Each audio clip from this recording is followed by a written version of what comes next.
Welcome to part 2 of my COD Zombies retrospective. In this video, we'll be covering Black Ops 2 and 3. If you missed the last one on World at War and Black Ops 1, be sure to go back and check it out. In this series, we go over each and every map, what worked and what didn't, and some general story elements. Without further ado,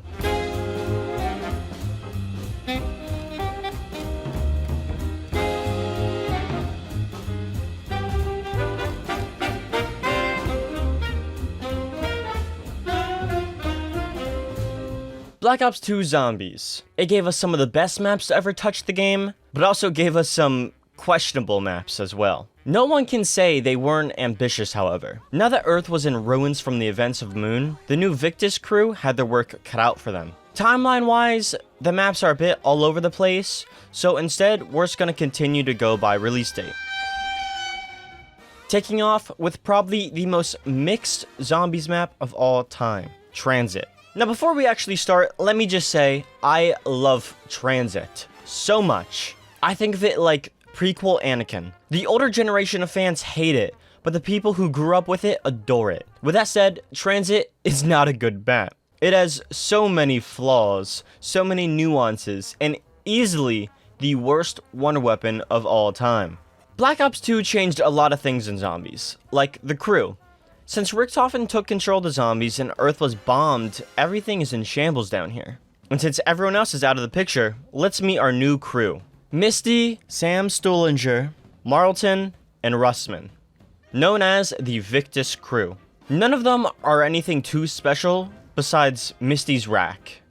And I guess Sam, who can talk and hear Richtofen and the zombies because, he had a little habit of eating them. Sam and Russman find each other and steal a bus, later finding Misty in a town and Marlton hiding out in a bunker in Nuketown. This finally takes us back to Tranzit, where Maxis contacts the group and tells them to power a pylon in his favor, while Richtofen tries to get Sam to convince everyone else to power it in his favor. This back and forth dynamic between Richtofen and Maxis lies in every BO2 map featuring the Victus crew, meaning that there are 2 main Easter eggs per map. It's a really fun and unique idea, but in the end, it doesn't matter, because they always end up going with Maxis' orders in lore. They only follow him because he promises to stop Richtofen and the zombie horde, while Richtofen just wants more power. The other main change, or addition in this case, is item crafting. The player can now search around the map, find parts to build a gun, shield, or just a tool. This is one of the best mechanics in zombies, but the issue here in this game is that you can only carry 1 part at a time, and most items have 3 to 4 parts. So unless you have a full squad, it is super annoying. And on top of that, you can only carry 1 tool at a time. Think of it this way. You have a zombie shield, but you really need the turbine to open up a door. Well, goodbye zombie shield. BO2 also reworked the double tap perk, giving us my personal favorite perk of all time, double tap 2.0. Instead of just doubling the fire rate, each bullet actually counts for 2, so you double your fire rate and you double your damage now. Thank the Lord. The fridge and bank are also brand new additions that won't stay for very long, however. Players can now deposit 1,000 points to pick up in a later game, and even store a gun in a fridge to use later. Very awesome, very game breaking. It also transfers across the maps. So, now that we covered what Black Ops 2 brought, let's cover Tranzit. It's a one-of-a-kind map, and could have been so much more if it wasn't for console limitations at the time. The map takes you around Green Run, which is actually split into 5 main sections, with some little hidden areas in between. Bus depot, diner, farm, the power station, and town. Almost all of these are also available to play on their own as survival maps, except for Diner and the power station. Diner is only playable in a game mode called Grief, where a player controls a zombie and tries to kill the other survivors, kinda like that one Left 4 Dead 2 game mode. And the power station isn't playable because 1, it's super small, and 2, there's actually nothing there besides power and a buildable. If you were to play the survival map of town, you would have the Tombstone perk, a perk that allows the player, when downed, to instantly kill himself and respawn and go and collect off his loot back. Kind of a weird perk, but it can be useful sometimes, I guess. The idea behind Tranzit is honestly incredible and super fun, and it's still entertaining to play to this day. The issue of the map lies within the Easter egg, the locations, the lava, the fog, the wonder weapon, the dissonance, and the list goes on.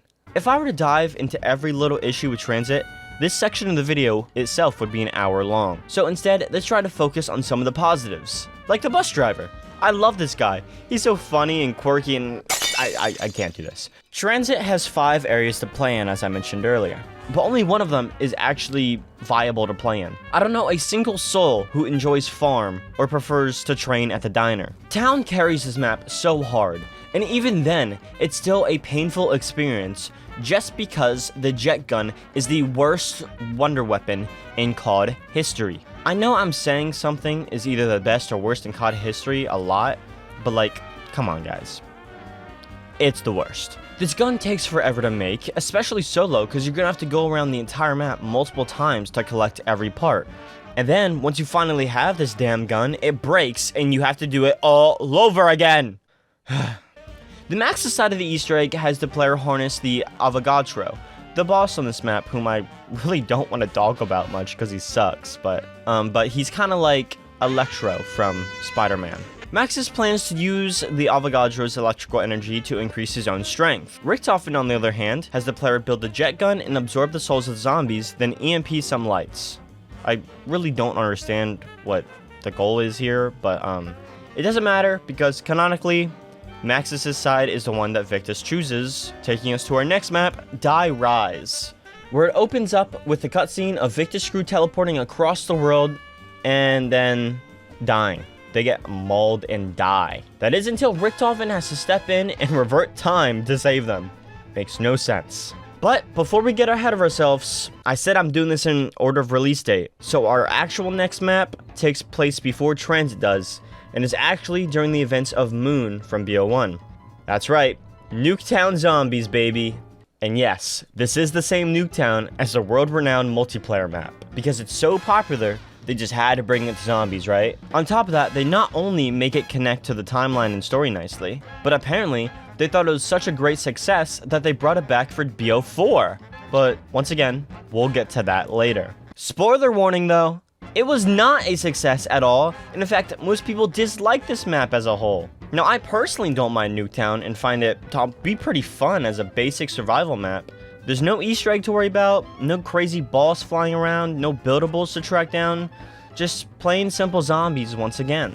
You may be wondering how this could possibly tie into the story if there's nothing on this map, and here's where subtle nods and dialogue come into play.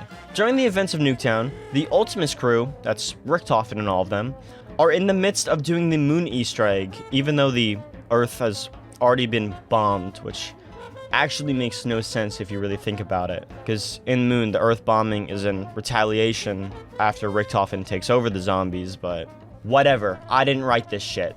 In between rounds, you can hear Richtofen speaking on a radio going over his plan on the Moon. And after round 25, Richtofen finally wins and takes control of the zombies, turning all their eyes blue to show that he's now in control of them. Not only that, but Marlton can also be heard hiding in that nuclear shelter I mentioned earlier. And we even get to see Misty and Russman pick him up from Nuketown in a later cutscene. Man, for a video where I said I'm not gonna go over all the lore, I'm sure talking about the lore a lot, but I feel like it's important to the franchise and the map, so sorry. I think the sole reason people dislike Nuketown zombies is because the perk system employed here. You see, instead of having all the perks pre-placed and waiting for power, the perks just fall from the sky randomly every 5 rounds or so. So you could either get Jug on round 5 or round 20. It can be a miserable experience if you have bad luck. Other than that, there's really not much to the map. I think it has some really good training spots and can be really easy to high round. Overall, it's a pretty fun experience just to mess around. Now, we can finally talk about Die Rise. Here we are. A map that I remember so much about, yet so little at the same time, because the layout is comparable to the Labyrinth movie. Die Rise is Treyarch's take on a completely vertical map, using elevators to go up and down, and using the trample steam to get across the multiple buildings. If you happen to miss a jump or just fall straight off, well, GG. I'm just playing. If you had quick revive, you'll be revived at spawn. Or, you could have bought the brand new Who's Who perk. A perk so overpowered that they refuse to bring it back for any other future maps. Nah, I'm just playing. This is actually worse than Deadshot Daiquiri. Instead of just getting revived by Quick Revive, the player respawns as a clone of themselves with nothing but the starter pistol, and has to find a way to revive their downed body. The plus side is that you keep all your perks once revived, but if you fail, you just keep playing as the clone and lose everything. On a map like Die Rise, where every turn is either a dead end or off the map, you're just better off with Quick Revive. Plus, it's so much cheaper. I know I'm bashing on the layout of a map a lot, but truth be told, I actually really do kind of like this map and everything that they tried with it. It's very ambitious and the setting is quite honestly beautiful. It's just not an enjoyable experience, waiting and begging for the elevator to bring you perks. And while, yes, I know you can use keys to call the elevator, the issue lies is in trying to figure out how to get to those keys and back. It's miserable. At least we have the fridge and bank 5 seconds away from spawn, and can quickly open everything by perks as soon as possible, and then also instantly build the Liquefier. At launch, this was known as the best wonder weapon in Zombies history, so of course, Treyarch had to nerf it. The Liquefier is a very strange beast. Instead of normally killing the zombies, it instead shoots weird, goopy slime that slowly kills the zombies the longer they slip around and play in it. You could also run through the slime and gain some movement speed, or maybe just slide off the map and die. Post-nerf Liquefier isn't anything to write home about, and honestly uses a shit ton of ammo, but allegedly shooting 10 shots at the sign causes a bug to occur and depatch the gun? Yeah, I don't know. Somebody's got to fact check this in the comments because I'm not buying it. One thing I'm sure of though is how to get a free perk. If you have 100% accuracy during the jumping jack round, you get a free perk.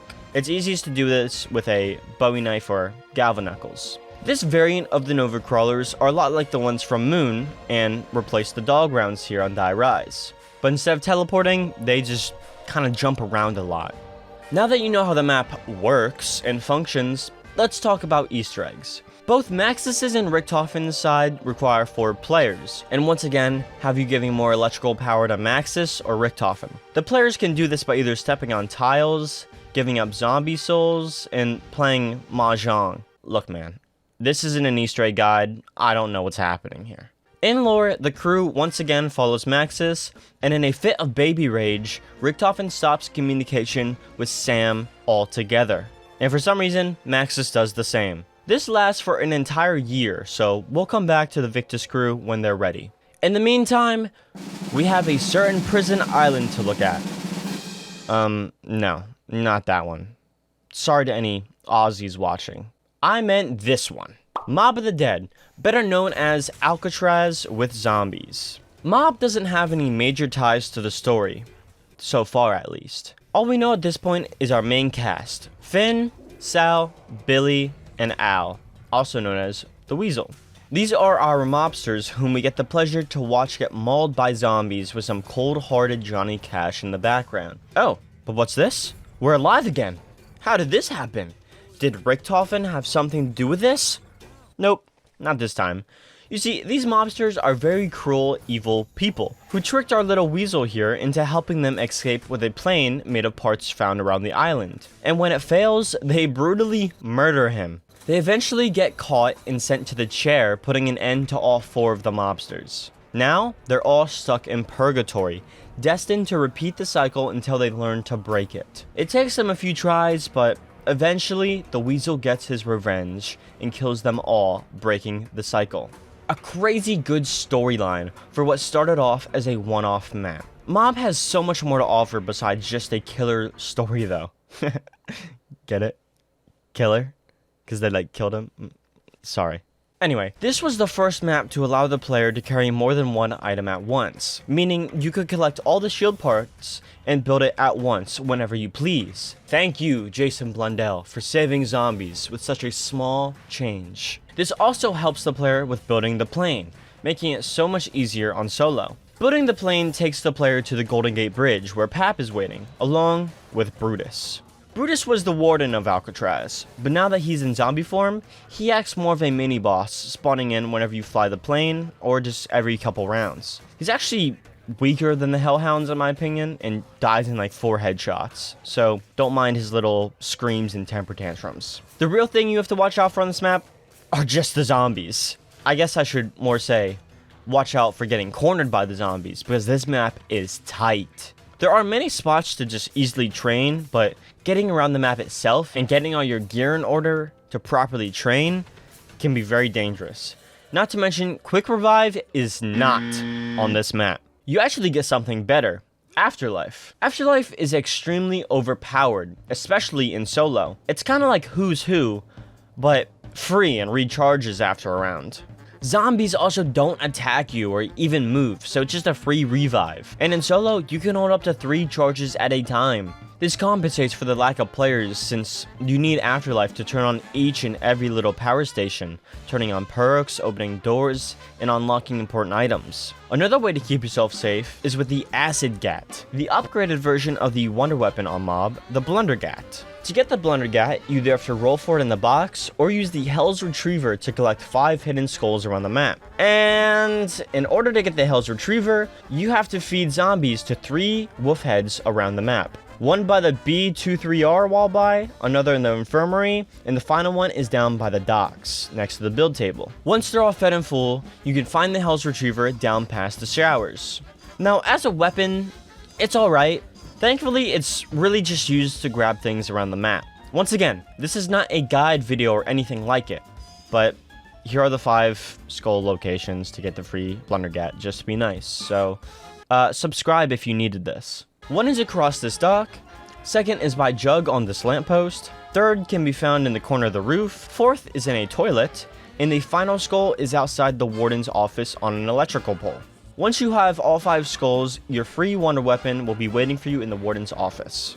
Okay, that's enough with the guides, guys. Let me talk about the map itself for a little bit, please. Electric Cherry makes its first appearance on mob, and I couldn't think of a better map for it. This perk causes an electrical field to surround the player every time they reload, stunning and damaging the zombies caught in it. And since the Blundergat and all of its variations shoot once and then reload, you're gonna get the full extent of Electric Cherry. Mob is a terrifying map, probably the scariest we've gotten since Verrückt. But once you get over that hurdle of fear of the map, whether it's genuine fear or fear of not knowing how to navigate it, once you've played it once, you're set for unlimited rounds, just running in circles in the cafeteria. Mob is only the beginning of this insane journey that the Zombies franchise is about to partake in, all thanks to Jason Blundell. And as a final parting gift from the map, here's a jump scare. The last we left the Victus crew, they were in Shanghai, China, left to roam and survive. After a year though, we finally get to see them again in an old American western town underground all the way in Africa due to the plate shifting around after the bombing of Moon. Dude, I don't know. It's an American town in Africa, alright? Deal with it. Buried is a fan favorite map, and I feel like it doesn't get as much love as it really deserves nowadays. Aside from the lack of truly good training spots, this map has it all.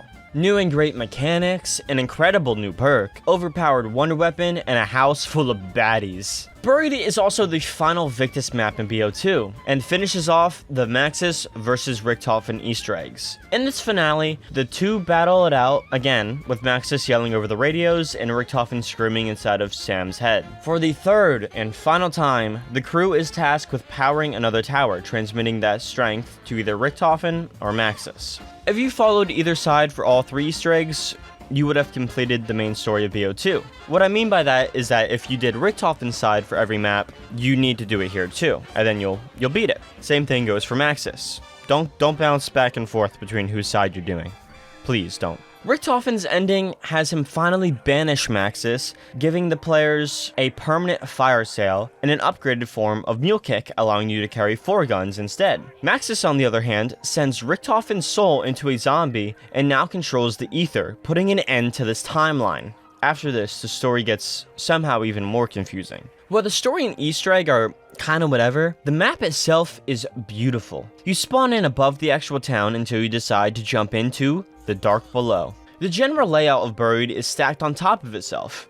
You have the rig up on the surface, the tunnels in between, and then the town itself on the bottom. The tunnels don't really have much to them and are best to avoid unless you're doing the Easter egg. They are confusing, tight, and just straight up empty. You can use them to get around the map without buying some doors, but in my opinion, it's just not worth it. It's best to use the newest and probably best mechanic in zombies. I'm talking about Leroy. I don't know who this Arthur guy is. I only know Leroy. This big guy is our best pal and maybe a bit of an alcoholic, but who wouldn't be after being locked down here for who knows how long? Giving Leroy some booze causes him to turn around and full sprint into whatever is in front of him. If it's a barricade, it'll break. If it's a wall, poor Leroy. This is used to open up Jug, the haunted house, and plenty more. He also has a sweet side to him though. If you give him some 200-year-old candy, Leroy will do a couple different things. He can carry a crawler, re-roll the box, build items for you, and once again, so much more. There's still a lot to mention about this map, and not all of it is very important, so if I miss anything, I just simply don't consider it important enough. If you were to pair the Paralyzer with the new perk Vulture Aid, you would get the best camping combo of all time. What makes this the best camping combo, you might ask? Well, it's the Paralyzer's ability to damage all zombies in an area at once and slow them until they die. Add on top of that, Vulture Aid's zombie gas that causes all zombies to ignore the player as long as it lasts. So, in theory, the player can sit in a narrow hall, like by Jug, hold the right trigger until the Paralyzer overheats, and then stand in the green gas until the gun is recharged and repeat. There's no counterplay to this. Vulture Aid is also great with other guns, since kills drop bonus points or ammo for whichever gun you're currently holding. It's a beautiful, wonderful thing. And you're gonna need those bonus points if you decide to run through the haunted house, because the witches or ghosts love to steal all your points with each second they touch you.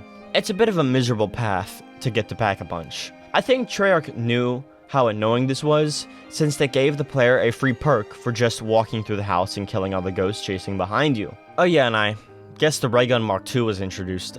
I guess. This thing is like, I don't know, it's okay, I guess. I don't know. It's really, really good. So much better than the Mark I. Since canonically, the Victus crew followed the Maxis questlines, the world ended. He lied about everything and just blew up the world and reconnected with his daughter Samantha. And that's the end of the classic Zombies timeline, known as the Ultimates timeline. Thankfully, our friend and hero from Mob of the Dead, Jason Blundell, had some more great ideas for the franchise and started his own timeline called Premise, taking us all the way back to World War I in northern France. Origins.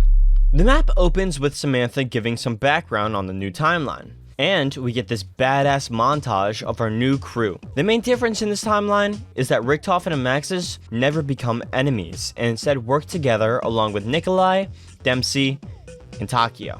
Origins takes place in the middle of World War I, specifically in the middle of the Element 115 excavation site. From the moment you spawn in, you may notice something different. There's this generator labeled 1, and there are 6 total generators around the map. Activating them starts a survival event where endless Crusader zombies spawn in until the generator is fully charged. To charge it, you just have to stay within a range or else you lose.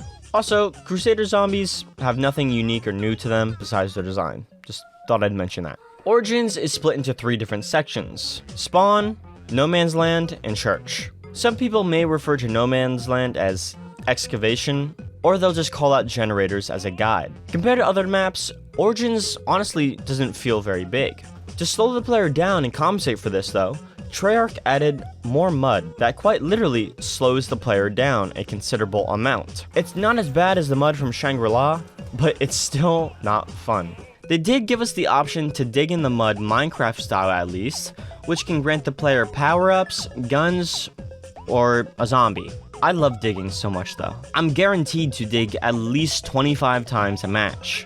I don't know why. Origins has many staples to it as a map, and introduced so many concepts that we will continue to see time and time again, such as the Giants. These big guys can be seen all around the outside of the map, but 3 of them actually walk through the map, 1 per section. They're borderline impossible to miss, so just be wary to avoid getting in the way unless you want to, yeah. If you're lucky though, the foot above you may be lit up, and if that's the case, you can shoot it open and go inside the giant's head where you can find a piece of one of the ancient staffs. I probably should mention those, huh? Instead of giving us 1 wonder weapon for the players to fight over, we get 4 to fight over. The Fire, Ice, Wind, and Lightning Staff, each with their own build and upgrade quests, which aren't very hard to learn and can be done within 5 minutes after some prep time.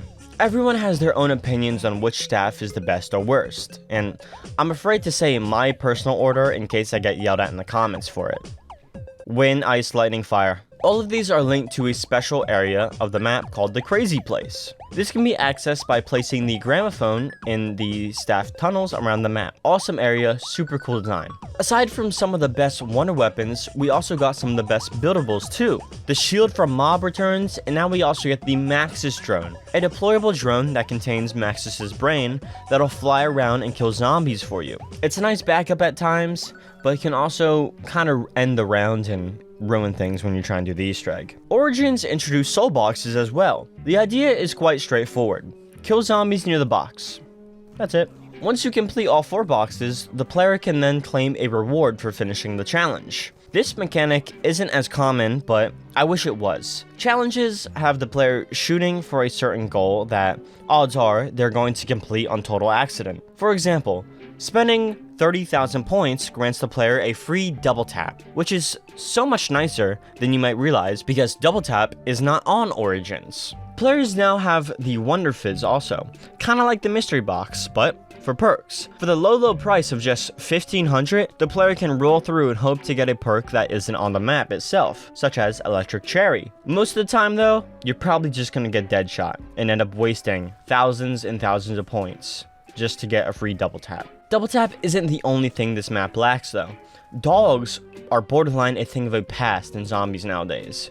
But their loss gives us the privilege of meeting the Panzer, an armored zombie equipped with a flamethrower and a hook to reel you in like Blitzcrank from League of Legends, or Roadhog from Overwatch. If you laughed at either of those references, I'm sorry. He's never a big issue to deal with assuming you're prepared. 9 times out of 10 though, you won't be. So be sure to aim for his head. Origins Easter egg has the players, or player, because you can actually solo this one, build all the staffs and upgrade them. Once this is done, the player must fill all the soul boxes to unlock the 1-inch punch melee, and use the stronger melee to clean off the PewDiePie Brofist tablet in the church. Once you finish all that, you should unlock the G-Strike beacon, which is kinda like the monkey bombs, but instead does that. Place all the staffs down in their respective spot, and use the G-Spot beacon to open up a bunker and allow Maxis drone to fly in, which causes 20 Panzers to spawn. Kill them all off and then find a Zombie Blood, a power-up which causes zombies to ignore the player. Zombie Blood changes your vision to zombie vision, allowing you to see the glowing plane in the sky. Shoot that down and quickly kill the zombie pilot that fell out. Still with me? Good. The player must now go into the dig site and kill 20 white glowing Crusader zombies with the 1-inch punch. After suffering through all that, go back to the Crazy Place and place all the staffs down and get 100 kills. Once you have enough, deploy the Maxis drone, completing the Easter egg and freeing Samantha's soul. That was a lot. Prepare yourself for some more insane maps ahead and even crazier lore and Easter eggs. But hey, at least we finally finished Black Ops 2. A game with a ton of highs, but maybe even more lows. I still love Black Ops 2 and it has my personal favorite look to the entire franchise, but I'm also man enough to admit that a lot of the new ideas here were not executed very well and ended up hurting the game in the long run. At least it ended with a bang and gave us a contender for the best zombies map of all time, setting the standard for all upcoming zombies maps. So buckle up, because it's only gonna get better from here.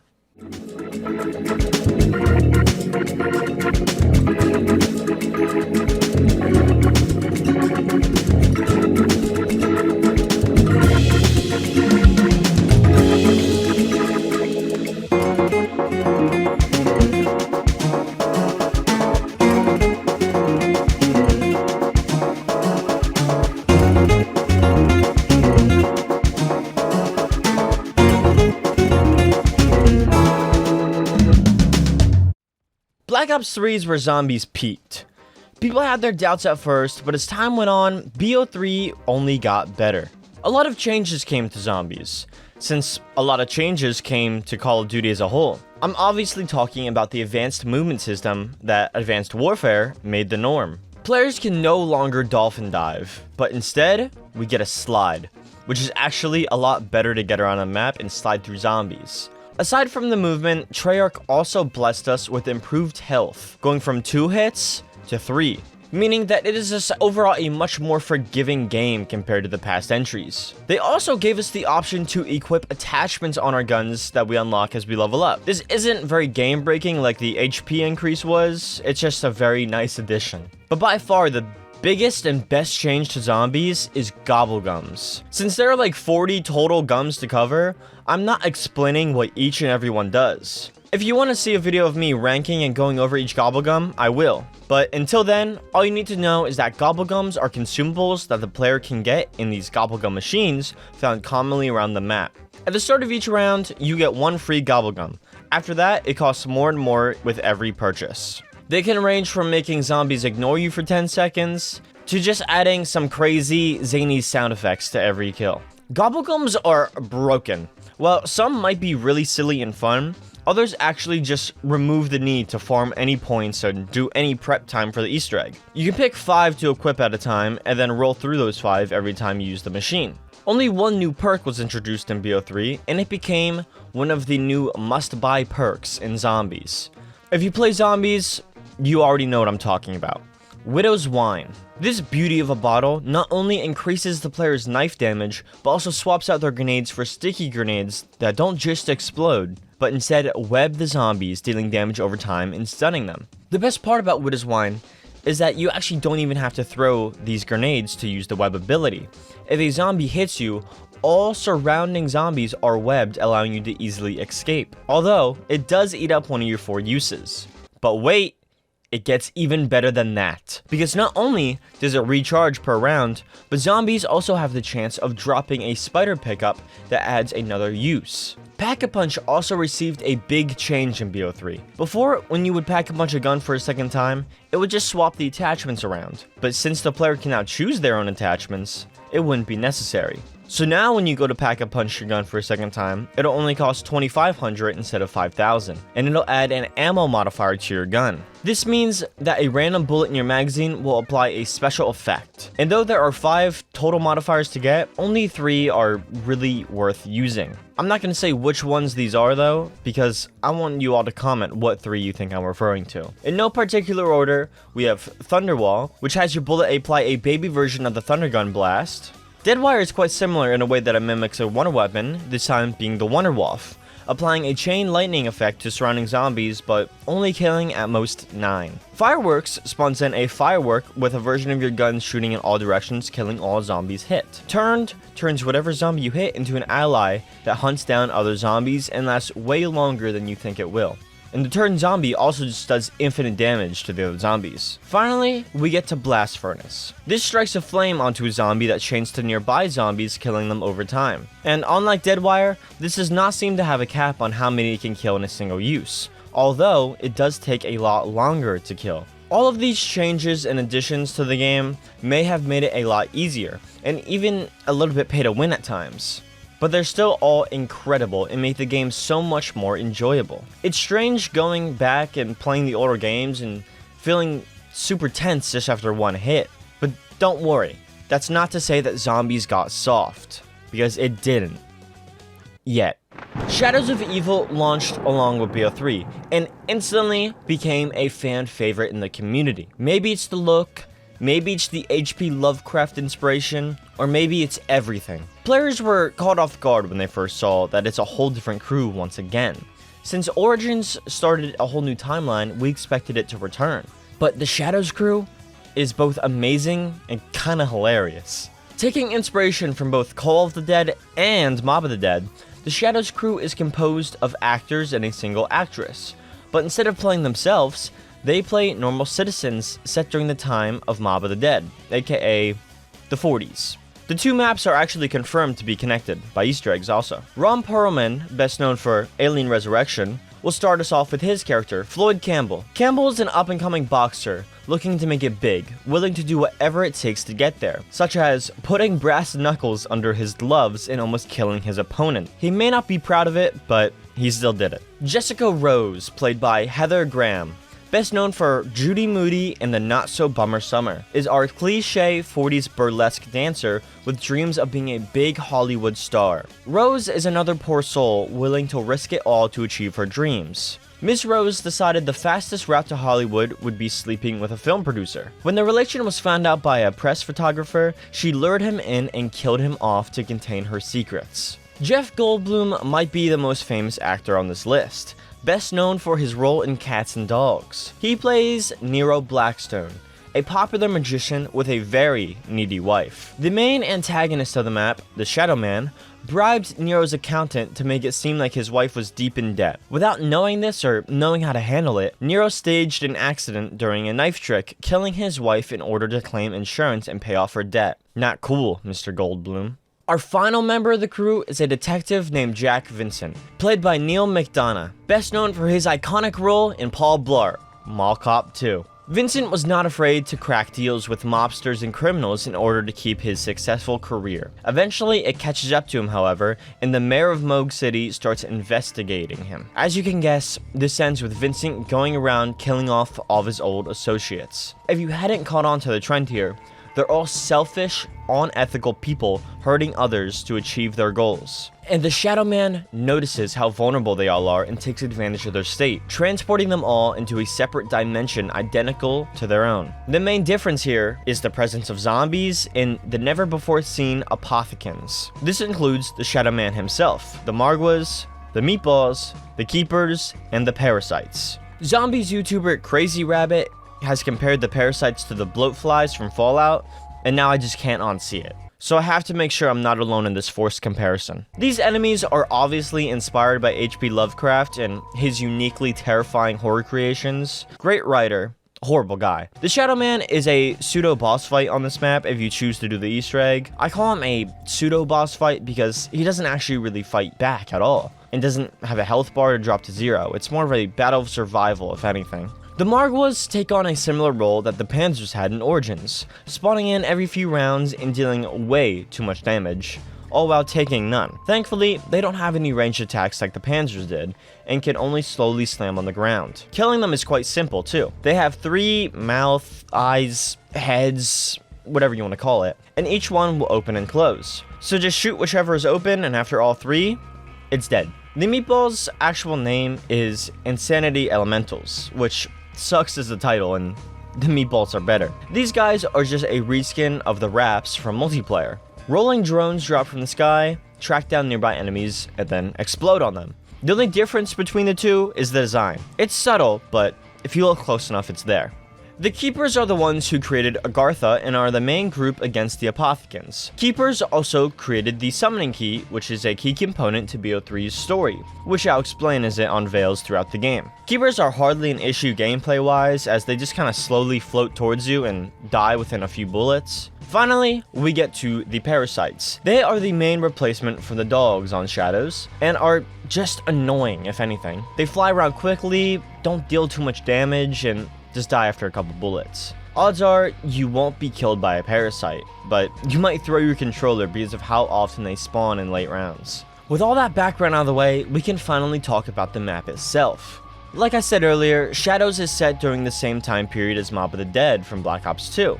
This is shown from the character designs, name-dropping characters from Mob, and actually seeing their plane fly overhead. Shadows is broken up into 5 areas: Junction, Footlight, Canal, Waterfront, and the underground area if you'd like to count it. I do. Each area correlates to a different character. Junction has Nero Studio, Footlight goes to Jessica Rose, Canal, Jack Vincent, Waterfront is Floyd, and the underground area is the Shadow Man. The map kind of forms a 3-point throwing star if you squint a little. Shadows can get a little crowded at times, but that's why they gave us the Apothecan Servant. This one weapon has to be crafted and then can be claimed from the box for the rest of the players to get. If it weren't for its very low ammo count, it would be the best gun of all time, firing a black hole that pulls all zombies towards it, dealing infinite damage. And it has very creepy eyes. It's nowhere as cute as the little Arnies, who are just monkey bombs but better and don't create crawlers. God, I love those little Arnies. To go along with the Lovecraft and Mob of the Dead influence, players can go into Afterlife form once again. Except, it's actually not Afterlife, and is Squid Alien Monster Goopy Cthulhu mode. It still does act the exact same way as Afterlife though, with a big jump and electric shock to power everything around the map. You do, however, gain everybody's favorite thing in a video game, a grappling hook. This mechanic was used to solve simple puzzles and open otherwise unreachable things in Mob of the Dead, but Shadows took it one step further, forcing you to use it for pretty much everything, taking us right into the Easter egg of the map. If you haven't experienced this before, buckle up, because it's just as insane as everything else on this map. So, as we established earlier, all 4 of our main characters were taken into an alternate reality. You open everything around each area with the use of the monster mode, and then you can collect the summoning key and a relic relating to each character. Going to each of their respective locations and placing the key and relic activates a ritual, in which you run around in a circle and avoid keepers until the ritual is over and collect the gate worm afterwards. Do this 4 times, then take one of the portals found around the map, taking you into the underground area. Place the gate worms on each of the 4 pedestals, and that's step 1 complete. This is also how you open up Pack-a-Punch. Now that you've fully upgraded all your weapons with turned and dead wire, you can take the tram around the map and find 3 hidden symbols on surrounding buildings. Once you have each symbol, draw that down on MS Paint. Go back into the subway, enter the code on the wall by the stairs, and this will open the wall, giving players each an egg. These eggs aren't actually eggs at all. They're soul boxes that you actually need to take around the map to these statues and fill them up. Once the egg is full, take it back to where you got it, and then, and only then, you may draw your sword. This is the first of many specialist weapons that you can acquire throughout BO3. All of them are super duper overpowered and turn you borderline unkillable. But wait, it gets even better. You can upgrade the sword and make it even stronger. The next step in our quest is to play Capture the Flag. If you manage to survive all that, you can finally fight the Shadow Man. Fight is in quotes because it's not an actual fight. You have to run in circles around your little corner and shoot at the Shadow Man over and over and over and over and over and over and over and all while Margwas hunt you down. Finally, after this, you can end the Easter egg. I'm not even gonna try to explain this next part to you all because quite frankly, I don't get it. You have to power each tram station and crash the tram into a massive gate worm that spawns in the middle of the map. What? That kills the worm and traps the Shadow Man in the summoning key once and for all. The keepers are happy to take him away from you forever, but Richtofen appears and takes the summoning key and then he's gone. If you manage to follow along with all that, congrats. That's Shadows of Evil. One of the most confusing maps with a wild ride of a story, but also one of the best maps Treyarch has ever made. It all plays so well and feels fantastic. Shadows is by far the best launch map we've had in a zombies title. There's not a single thing I would change about this map. No actual negative opinions. Nothing. Shadows is a near perfect map. Our next map is a remake. A bit of a drastic turn going from Shadows of Evil to a World at War remake. But it came free for season pass holders, so why not? Obviously, I'm not going to go over the entire map again, but there are some notable changes here. There's a little Easter egg on Classic Doris that I didn't mention during the World at War segment of the video, mainly due to it not being an Easter egg like, say, the Moon Easter egg. There's no story, no lore, just a classic Easter egg that adds nothing. The Flytrap Easter egg was just a simple game of hide and seek with Samantha, where she hides 3 items for the player to go shoot. The BO3 revamp has the player do the exact same thing, but this time they're in slightly different spots. And you get an actual reward being the Annihilator specialist weapon from multiplayer. In lore, the Primus crew is here to kill old Richtofen, which they do. They trap his soul in the summoning key and then go on with the next soul. The whole plot of BO3 is the Primus crew traveling throughout space and time collecting souls from different versions of themselves in order to create a new world rid of all this chaos. Look man, I don't understand this. And I don't think anyone really does. There's like 8 Richtofens running around here, dude.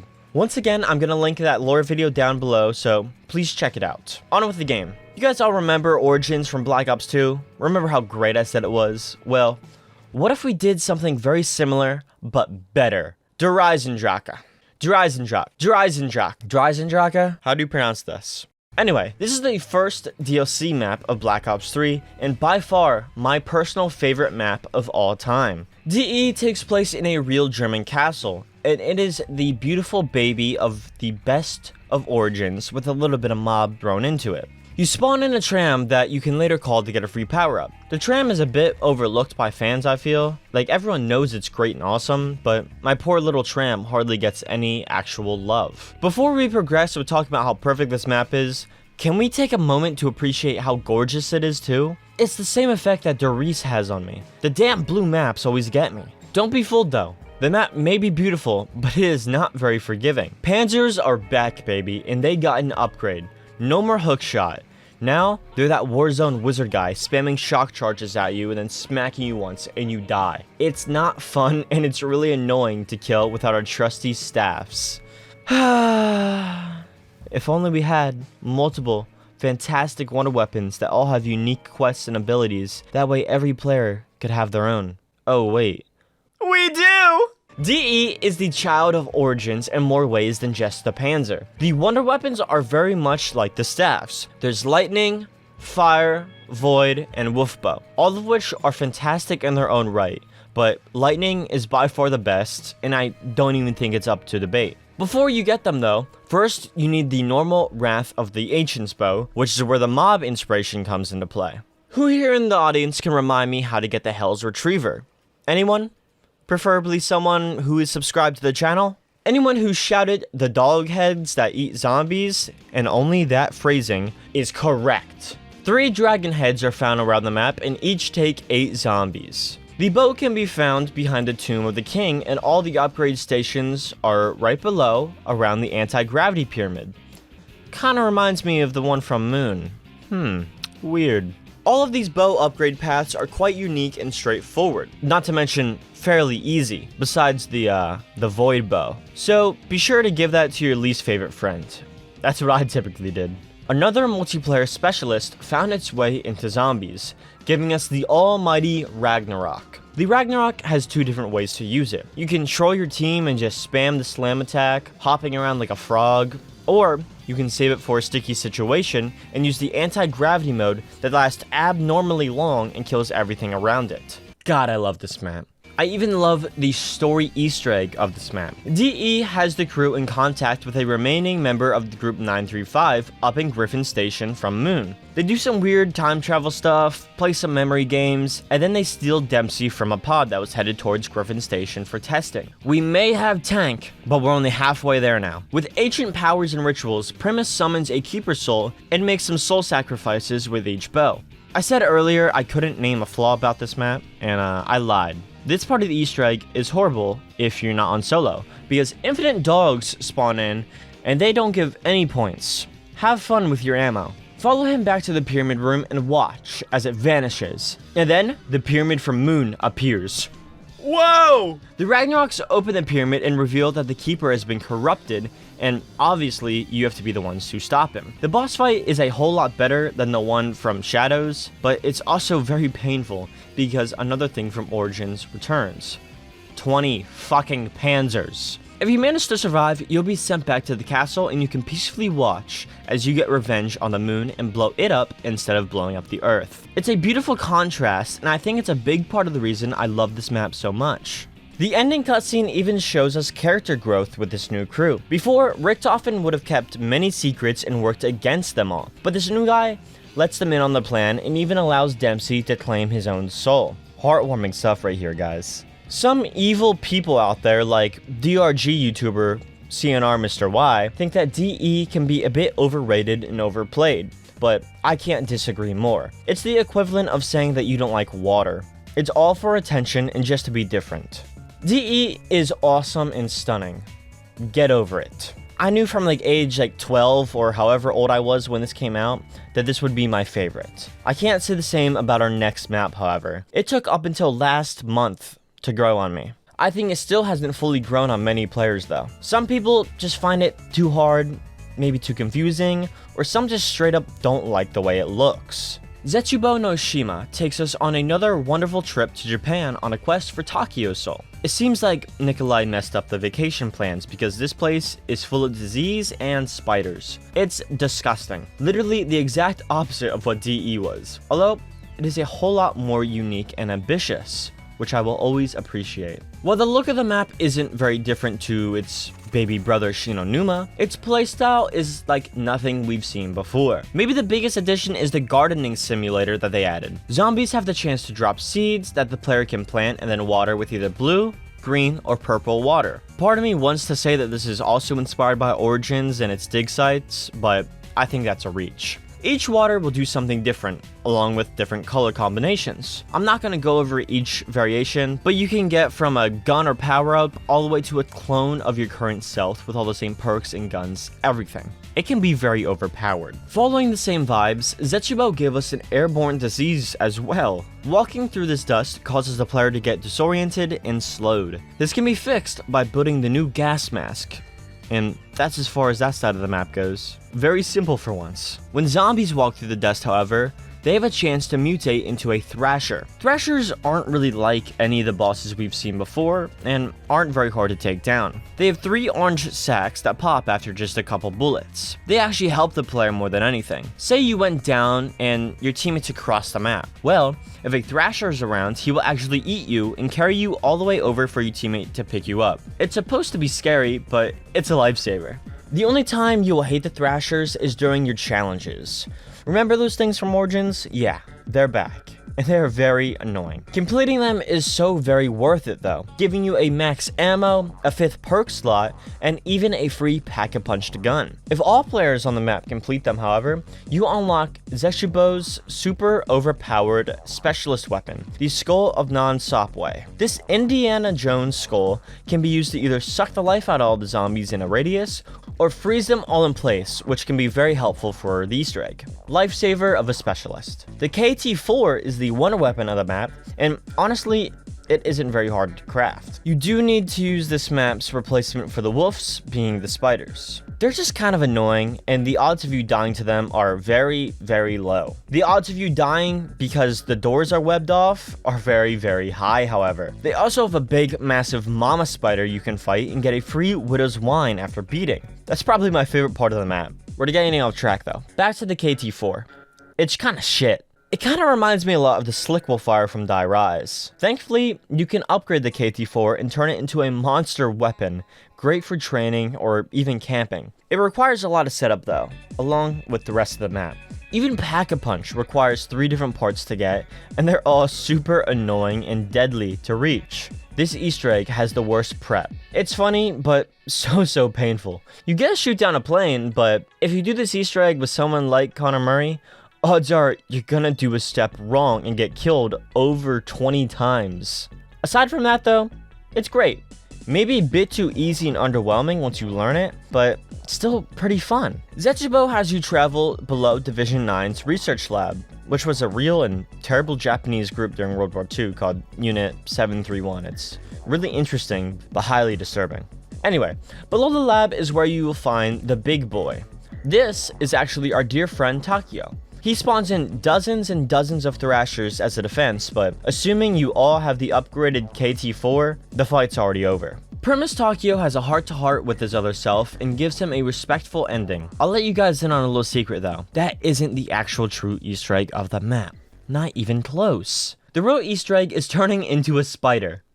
Thank you, Treyarch. Going into Zetsubou, I was kind of dreading it and expecting the worst. But boy oh boy was I wrong. This map is kind of fire. It's super fun to learn and master, and has some great training spots, and it's just overall a nice change of pace in zombies. The only downside is how easy it becomes once you finish and build everything, which can take like 10 rounds if you're good. Still a map very much worth your time with a great green experience attached to it. Our next map, however, is red and Russian. Gorod Krovi is an insane map that I can't even begin to understand. It's laid out very nicely and is honestly easy to navigate, but there is so much going on at once that it's so easy to just feel overloaded. A map filled with dragons, robots, and even cyborgs. It's safe to say that Treyarch has never run out of creative ideas yet. First off, let me just say that this map is very visually stunning once again. I mean, sure, you can think that Zetsubou was beautiful in its own right, but like, come on man.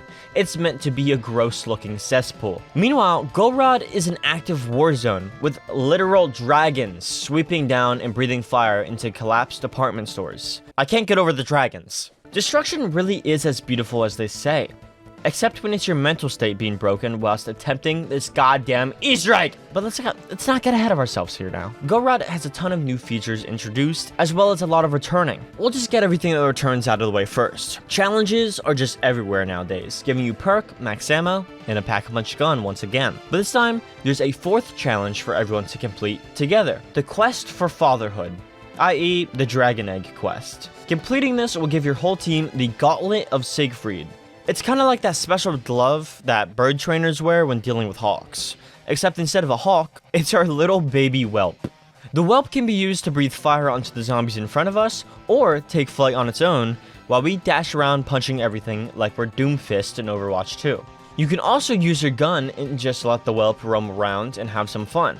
If the whelp isn't cutting it though, you can also summon help from a bigger dragon by acquiring the Dragon Strike Beacon. It's actually just a reskin of the G-Strike Beacon from Origins, but nobody cares because it's a dragon and it's awesome. To get this bad boy, you need to complete a lockdown in Dragonland.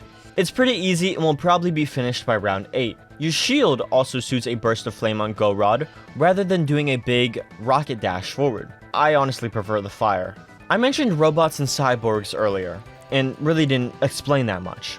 So let me introduce you to the Valkyries and Manglers. Valkyries are the hellhounds of Gorod, but actually spawn in a shit ton more often compared to every couple rounds. They charge up a beam of lightning that can easily be dodged, but when you shoot off either all their arms or their camera, they will suicide bomb you, so watch out for that. If they shoot a nearby zombie, they become electrified and will act like a shock charge when killed. In later rounds, Valkyries will actually spawn in this new type of zombie that is just purely electric and will also shock charge you. Manglers don't really have an equivalent. These big meatheads are zombies encased in armor, equipped with an arm cannon and helmets. They deal a lot of damage, but don't worry, you can shoot off that cannon of theirs and get them very angry. There is a way to counter both these guys with helmets of your own, however. I didn't mention it during Origins because it's not very useful or important to you, but you can get a golden helmet if you dig enough. And on Gorod, if you shoot off all the arms and cameras off 6 Valkyries, and all the arms and helmets off of 5 Manglers, you unlock helmets corresponding to either enemy. The helmet not only looks awesome when you wear it, but also reduces incoming damage from whichever enemy helmet you're wearing, and increases your damage output towards them. Dragon Wings are also an option, which reduces damage taken from fire and explosions, and even gives you the chance to have a free ride to Dragonland. All of this paired on top of the new Ray Gun Mark III should make this an easy map. But somehow, it is still maybe the hardest on BO3. This new ray gun is another dual-wield weapon. The left shoots out a slowing orb, and the right fires a normal laser. Combine the two, and you get another black hole that kills every zombie near it. The Mark III is a lifesaver at times, and best at holding off doorways or tight spaces. I mean it, by the way. If you think this map is super easy or just a slight challenge, clearly, you haven't attempted the Easter egg. Even in theory, this Easter egg is much harder compared to the rest. The main goal is to free the old Nikolai and then fight him in his giant mech suit. Remember, this started out as a game where you just killed zombies. Freeing Nikolai is already hard enough. There are 6 trophies around the map that the player needs to collect, and each trophy is actually a challenge that they later have to complete. Most aren't very hard and are rather just annoying to do, and may take a few attempts. But there's one in particular that has the crew playing the part of a bomb defusal squad. Once again, hidden around the map, there are 6 items.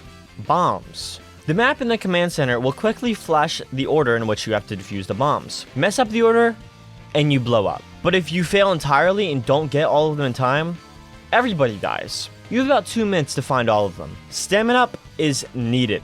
Aside from that, the fight with Robo Nikolai is stressful. If reaching him didn't kill you, this might. Once Mr. Vodka is free, he asks you to assist him in killing the whelp's mother, which, as sad as it is, you do. The fight isn't very hard, but the hordes of zombies and manglers are. Without monkeys, this boss fight is borderline impossible. The dragon has 3 weak spots for you to target, all while she's breathing fire across the arena. The best loadout to deal with everything is the Dingo, L4 Siege, monkeys, and the Mangler helmet, assuming you already have 5 perks in the shield. With that poor loving mother blown into pieces, you ask Nikolai to surrender, but everyone knows that will never happen, and the real fight begins. It's kinda identical to the fight with the dragon, but now there are Valkyries, bombs, and wraps from multiplayer. It's just like the meatballs from Shadows again though. Assuming you and everyone else is using the monkey bombs and dragon strikes every chance you get, this fight shouldn't be super difficult. Nikolai has 4 spots that light up yellow and then fall off once destroyed, opening up the 5th and final slot. The dingo should shred him. Compared to Zetsubou, Gorod has a much harder, engaging, and just overall eventful Easter egg. Gorod ends with Nikolai getting some one-on-one time with himself, and in a drunken rage, Ultimus Nikolai takes a shot, causing Primus Nikolai to kill him. Saying that out loud sounds insane, but it happened, and now we have all the souls we need. Richtofen calls upon Maxis, who takes him away to our next and final map of Black Ops 3. Before we get to that though, let's take one big look at Gorod as a whole. I have to say, it's kind of fantastic. It's by far the most challenging map we've seen, but also the most creative. It can feel a bit tight at times, but once you learn how to play around the dragons and the map itself, it's just an overall really solid map to casually play. Gorod gives the player so many different things to collect and solve, making it by far the most engaging map in zombies. So my final thoughts are, while it's super annoying and takes a shit ton of practice to learn, it's so worth it and feels great to master. Now, we can finally talk about the finale of Black Ops 3 Zombies. Revelations. When this map first launched, a lot of people hated it due to its concept and design. When a finale gets so much build up and hype around it, the last thing to do is a best of nostalgia grab. With that said, I actually love Rev, and I always have. Since I came into this map as a little toddler, not really knowing what was going on, I thought this space map with a bunch of different locations was awesome. And I still think it's awesome. Rev is made up of several different fan favorite maps.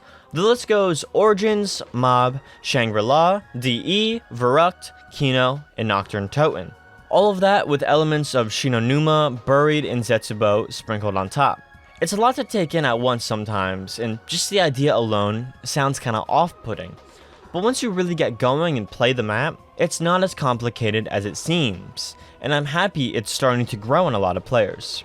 It doesn't just take aspects of the maps though, it also takes the enemies. Margwas, Panzers, Keepers, Spiders, Parasites, and the new Furies. I know I just said it's not as complicated as it looks, and then I went and dumped a bunch more on you, but I promise, it's a very simple layout and plays fantastically. Somehow. Treyarch knew how big this final map had to be, and with the amount of content and side quests here, it's safe to say they delivered. Just like Gorod, there are hats for the player to collect that increase stats. Except now, there are 8 of them, and not just for certain enemies either. You can increase your stamina up, your jug, or both. If you want a full guide on how to acquire them, I'll link a video below. Rev truly is just a best of map at the end of the day though, even including a power system like the one from Origins. At each of the 4 main islands, there are corruption engines. These are actually turrets for a player to operate, but I don't know anyone in their right mind actually doing that. After surviving the 5 seconds of Furies and Keepers, a portal opens up, taking the player to Noct. Noct acts as the hub station connecting all the other portals to one simple location. Once all 4 engines are on, you can activate the systems in Noct and capture the big, massive gummy worm that the Vanos crew is always screaming about. Inside this squishy little guy is Pack-a-Punch, along with more exits leading to each island. It's kinda scary inside there, so be safe. With all that knowledge, you're probably thinking that this map is borderline insane, right? Well, it is, but it works. So now you're all probably wondering, how does the Easter egg hold up then? Well, it's fairly typical for a COD Easter egg nowadays.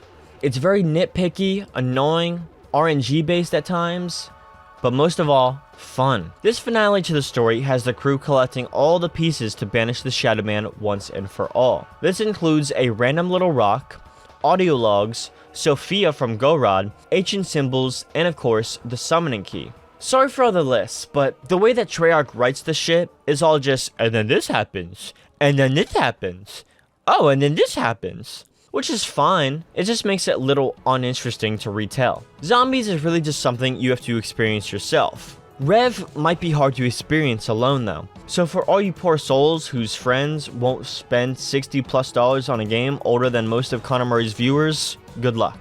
Mainly due to the amount of quests and parts that borderline require multiple people to complete. The whole Easter egg is completable alone, but it's not completable without hitting the box 2,500 times. You need little Arnie's and the Apothecary Servant, which you can finally upgrade, by the way. By just shooting some 115 rocks floating in space, you can finally pack the best wonder weapon. You actually need it upgraded for the quest, so have fun. You also need to be sure that you have a great secondary weapon, like the Draken or the Dingo, because Rev loves to throw a shit ton of Panzers and Margwas and Furies and a ton more at once. It's a tough map, but like I said earlier, you get so strong so easily on this map. You can get up to 2 free extra perks, plus the helmet bonuses. Funny enough, if you have multiple players, you can actually get more than 2 perks if you all do the parkour run in DE. I love it. But we're getting off track here. The final boss fight of Black Ops 3 has the player running around in circles in fear of every type of enemy in Black Ops 3, filling up some more soul boxes and getting a DPS phase per soul box filled. It's a very chaotic arena, and it feels and is laid out great. The only issue here is the RNG element. You see, to win this fight, you need to shoot the Shadow Man when he's lined up in the mouth of the Gateworm statue behind him. This could be on your second DPS phase or your fourth. I was lucky enough to get it on the second. Unlike the other maps though, the ending doesn't reward you with all the perks and just lets you run around the map feeling free and overpowered. Instead, the game ends. A bit strange, but most people would have ended the game after a round or two anyways. With Rev finished and done with, my closing thoughts on the maps are that it's fantastic. It took the least amount of tries compared to the rest, and was maybe the most unique feeling map. You think that since the map is just a best of boring cop-out, it wouldn't feel much different. Yet somehow it does, and I love it. Great map, great Easter egg.